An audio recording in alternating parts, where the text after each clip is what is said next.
This is no different really from coronavirus. Government only listen to those people who tell them what they want to hear. And they certainly don't want to hear from people like Bjorn Lomborg, a world authority on this very issue, the president of the Copenhagen Consensus and a visiting fellow at the Hoover Institution within Stanford University. I've reminded you many times of his latest book.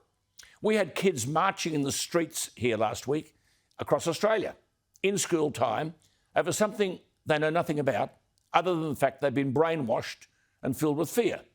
Give Bjorn Lomborg's book, quote, False Alarm, How Climate Change Panic Cost Us Trillions, Hurts the Poor and Fails to Fix the Planet.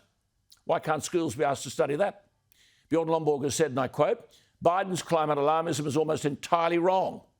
You might recall the Australian government earlier this year lauded Joe Biden's decision to re-enter the Paris Agreement. And the leader of the party that won last week's by-election said there was no longer any question about the need to work towards a zero net emissions future. Our Prime Minister said, I think the Biden administration provides an opportunity to really pursue that with enthusiasm. Bjorn Lomborg has said Biden's climate alarmism is almost entirely wrong.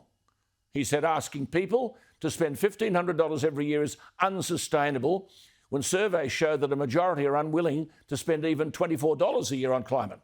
He said, and policies like Paris will fix little at a high cost. Bjorn Lomborg joins me from Sweden.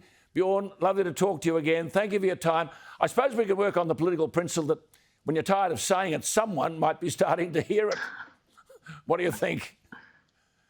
Well, I think, look, Alan, it's great to be back. I think we need to keep emphasizing that the current way we tackle climate policy is really wishful thinking. It's spending large sums of money on cutting very little emissions, mostly in rich world countries.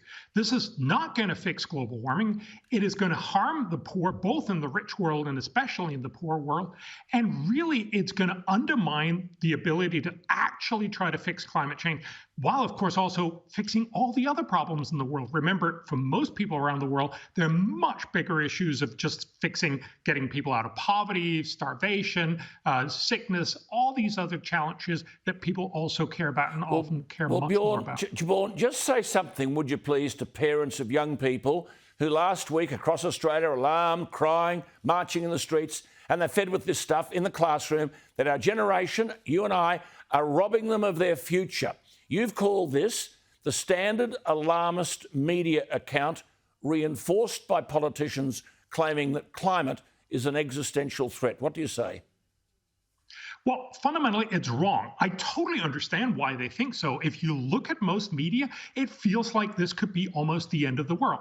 There are two things I think you need to recognize. One, the UN climate panel, of course, have looked a lot at this. They're not alarmists. They're telling us it's a problem, not the end of the world. They say by the end of the century, if we do nothing against climate change, it'll be equivalent to being 2.6% less rich. Remember, by then we'll be about 450% as rich as we are today. So that means because we'll be slightly less rich, we'll only be 438% as rich. We'll be much better off. But yes, it'll be slightly less, much better off because of global warming. That's a very different way of approaching the topic. The second point, remember, we know how many people die from climate-related disasters. We know that over the last 100 years. In the 1920s, every year, about 500,000 people died from storms, droughts, floods, and extreme temperatures in the world. Today, that number is down below 10,000 across the world. We've seen a reduction of 98%. You need to hear not just the stories and the catastrophes that are real out in the world, but you also need to look at the numbers that tell you overall we live in a much safer world and kids will live much longer, much better educated with many more resources. They also need to hear that story. Bjorn, you're dead right. But see, you've got the leader of the free world promising to spend $500 billion annually on climate policy. But as you have said it best, that will reduce global warming by, 0.4 degrees centigrade by the end of the century. And you say this is unsustainable. Well, actually, Joe Biden's promise, the $500 billion, will only reduce temperature by 0.04 degrees centigrade by the end of the century. So he's going to deliver almost nothing. If all of the rich world cut all of their emissions tomorrow, so we basically just stop functioning tomorrow and for the rest of the century, that would be untold misery in all the rich world. But if we did that, it would reduce temperatures by 0.4 degrees. So what we need to recognize is this is not about rich, well-meaning people cutting a little bit at high cost. That will deliver nothing, but it will deliver a lot of misery. And of course, it'll deliver a lot of political ill will as long as people start paying these $1,500 a year. They're not going to accept it. I love that word, a lot of misery. But see, we've got banks saying they won't lend unless there are certain climate policies in place. We're trying to do, Australia, a free trade agreement with Britain on beef exports. We're now being told we must meet a whole stack of climate change criteria. Now, how the hell are we going to get out of this bind? The whole thing is unaffordable. I mean, last week here in Australia, the Tomago aluminium smelter was shut down when electricity prices went to $14,500 a megawatt hour. You've said regularly in Germany, power prices have doubled in the last 2 decades. 30% of German households are in energy poverty. How the hell do we get this message across?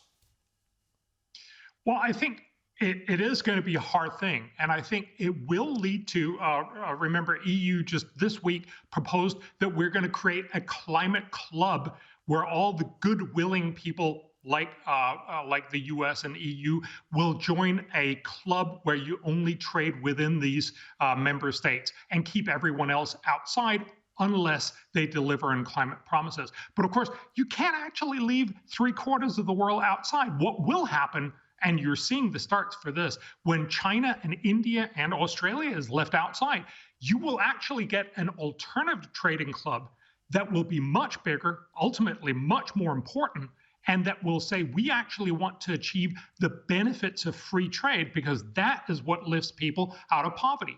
We are in the very big risk of seeing climate and the worry of climate actually dissolving many of the benefits that we've had from industrialization and from free trade, the fact that we've lifted billions of people out of poverty. That's a tragedy. But remember, this is actually not sustainable. That's why we need to tell people who are of goodwill wanting to do climate change, don't spoil this by being overeager because you're so scared. See, Boris Johnson's smart. He's talking about 100% renewables, 5 million new green jobs, but his visors tell him, hang on, that'll cost 10 million other jobs.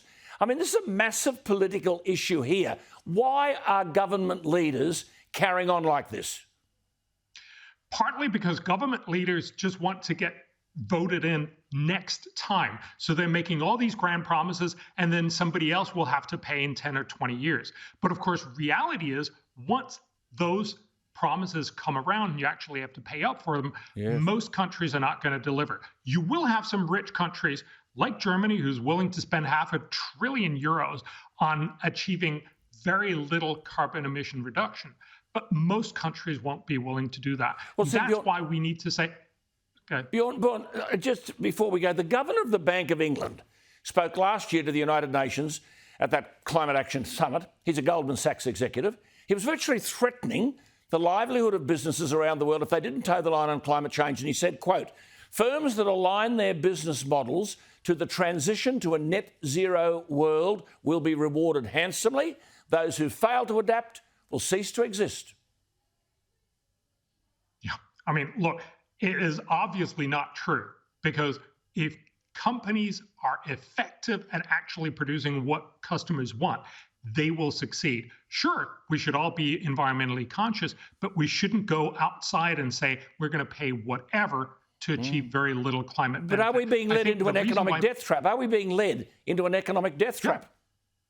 We are not going to be willing to do that. And remember, if you keep saying something that's unsustainable, if you keep saying, let's spend $1,500 when people are only willing to spend $24, you will eventually lose not only the election, but the willingness to fix climate smartly. That's why we need to focus a lot more on investing in green energy R&D. If we could innovate the price of green energy down below fossil fuels, everyone would switch, also China and India. If we keep on this unsustainable path, we'll just waste lots and lots of trillions and actually achieve very little for climate. That's the real tragedy of being scared right now. Well, you and I will keep talking. It's always lovely. I know we inconvenience you at ridiculous hours, but thank you so much for being with us. It's very much appreciated, Bjorn. There he is, Bjorn Lomborg.